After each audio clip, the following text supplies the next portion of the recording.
সকালে ঘুম থেকে উঠে সারাদিন শুধু ছুটছি, সেই সন্ধ্যাবেলা বাড়ি আসছি। সারাদিন কষ্ট, ছুটেই চলেছি। হ্যাঁ, কাদের জন্য ছুটছি? পরের দিন সেই সেম।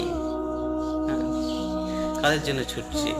আমি কি চিন্তা করেছি একবারও যে যাদের জন্য ছুটছি আমি, মৌতের পরে তারা কি আমার পাশে থাকবে?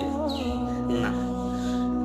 আমার বাবা মা, আত্মীয় স্বজন, আমার স্ত্রী, কেউ আমার পাশে থাকবে না। তো কাদের জন্য এত কিছু করছি? অবশ্যই তাদের জন্য করব, কিন্তু আমি আমার আখিরাত দেখেছি। আমার আখিরাত ঠিক আছে তো? সেখানে আমার কোনো সম্পদ, আমার কোনো আত্মীয় স্বজন কোনো কাজে আসবে না। আমি যাদের জন্য ছুটছি তারাও আমার কোনো কাজে আসবে না। তো আমি চিন্তা করি আমার আখিরাত